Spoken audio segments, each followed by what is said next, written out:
Craig Brain is not your brain or my brain. Love it or hate it or something in between. Welcome to the squishy, alien middle inside of this dude's skull. Take a peek. Take a peek.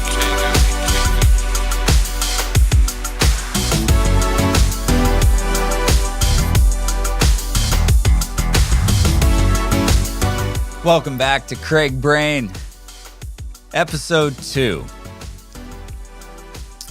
This episode, I got a pretty cool chance to listen to Levi.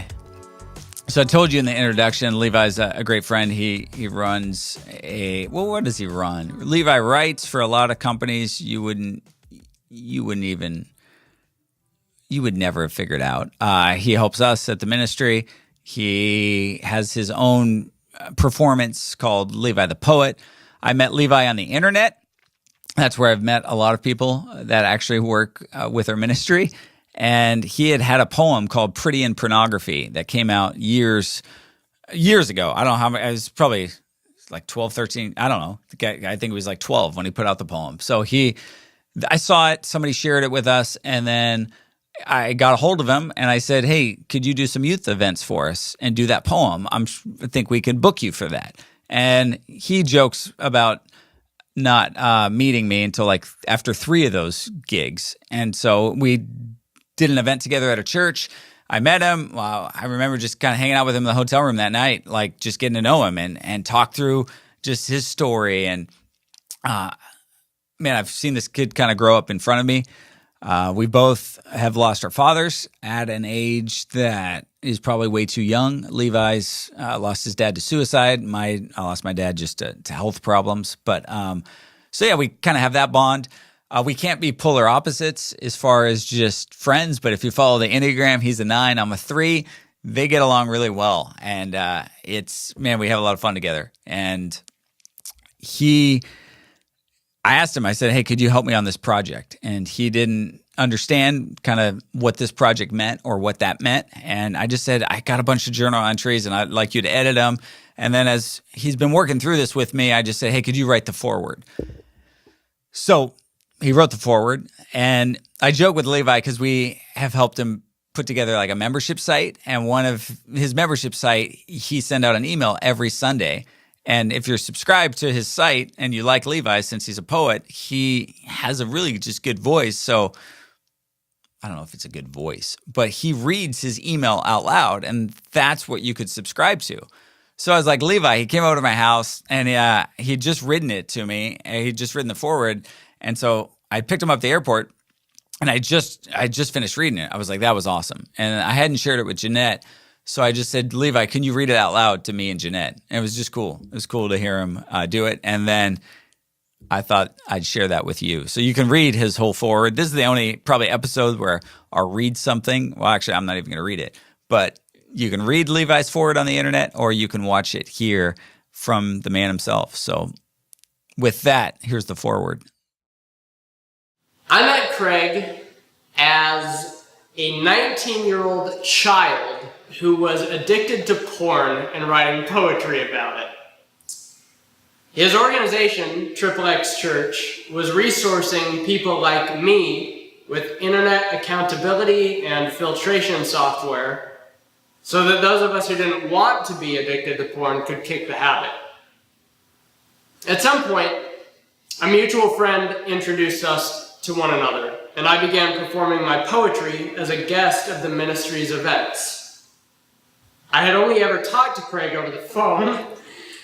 I don't think we met in person until I'd already completed at least 3 XXX Church events on my own, overwhelmed and hoping that I was at the very least coming close to representing his organization's name well.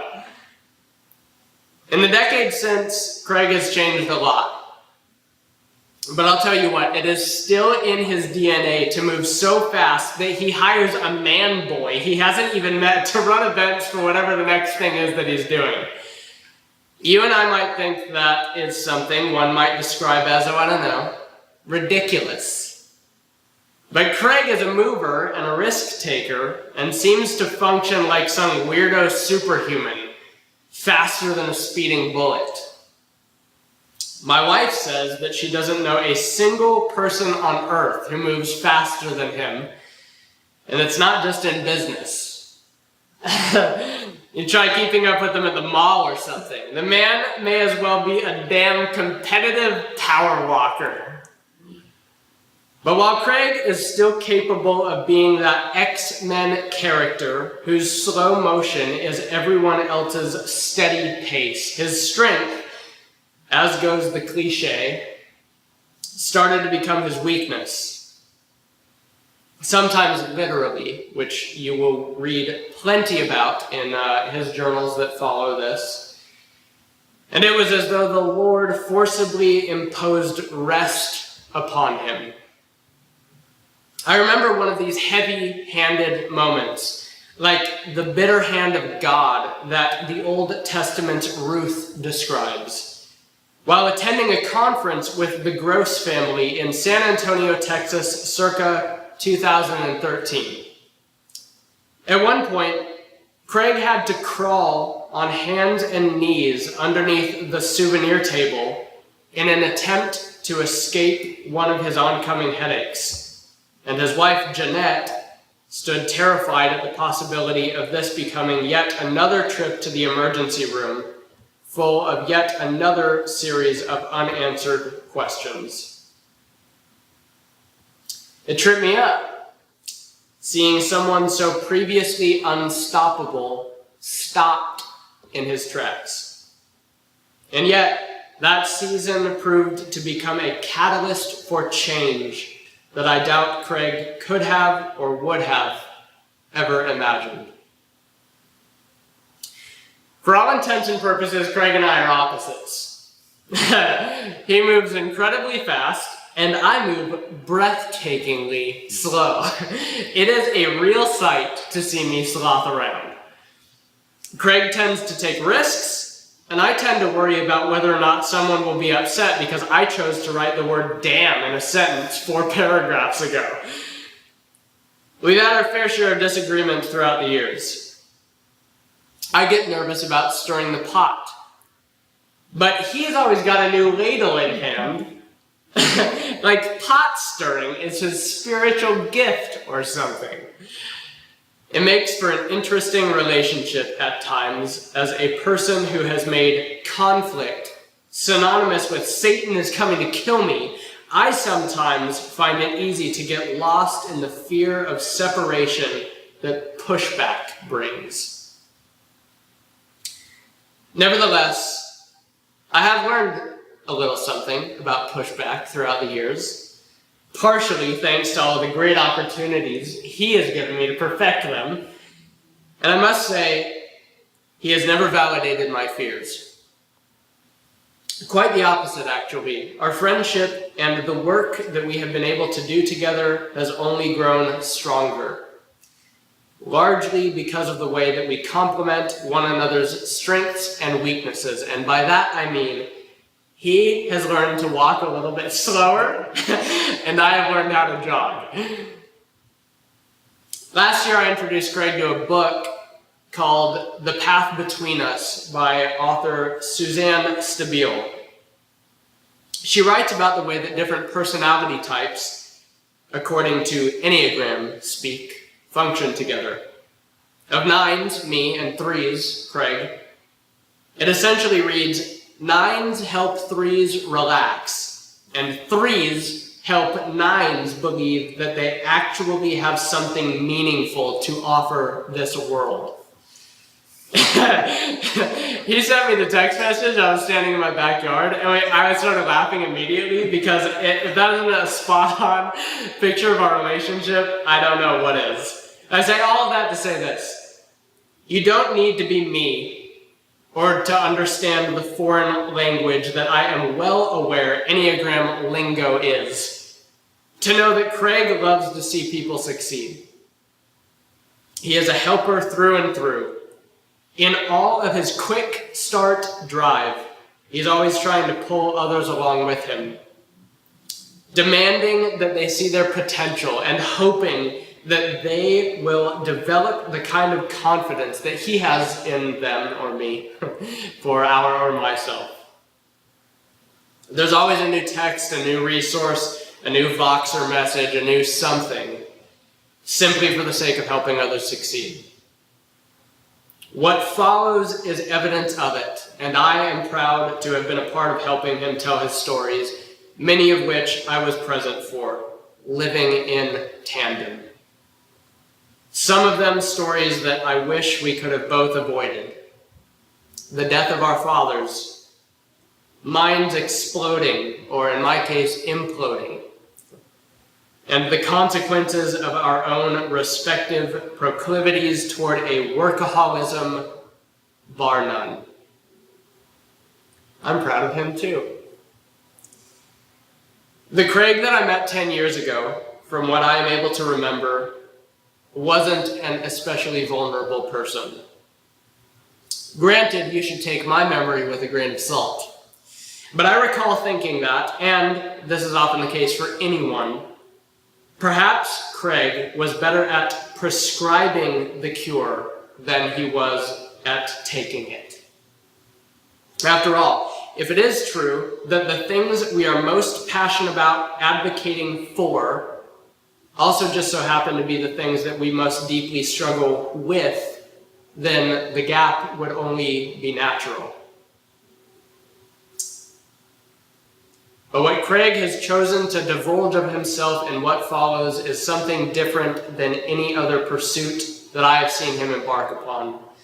In this place, he doesn't come as the teacher or the leader or the giver of monologues. Here, he is the peer and the learner, the conversationalist. And if anything that follows is sermonesque, it is dialogical and open to discourse.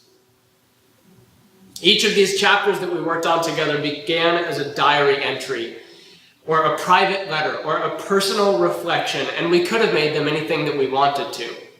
A simple shift in tone during the editing and rewrite process could have transformed genuine questions and a man's wrestling with God and self into teachable absolutes and pithy definites. It's amazing how easy it would have been to make these process pieces into your new guru's 10 steps toward success, or something other than that, some title from a photoshopped author printed for clickbait.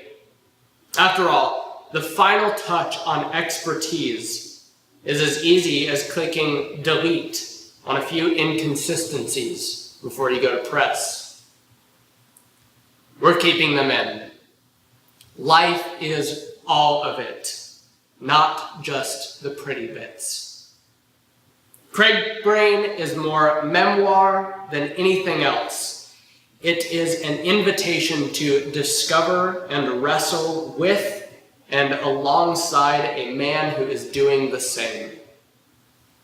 This is a conversation, so feel free to engage.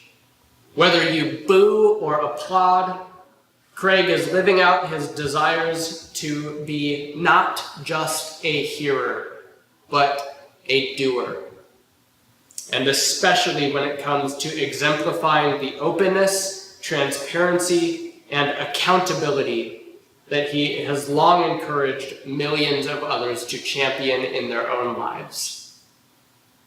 So, love it or hate it. Or, if you're like me, sit with it for a while in the murky middle and the tension that everything worth engaging on this planet seems to be. If you are able to remember it along the way, keep in mind that disagreement does not have to be synonymous with discord. We are all works in process, trying and failing and succeeding and switching and starting and quitting and living and waking up to new mercies each and every morning. Craig Brain is not your brain or my brain, but neither must unity be predicated upon uniformity. And I would not be the person that I am today without the gross, pun intended, squishy alien matter inside of this dude's skull. Take a peek.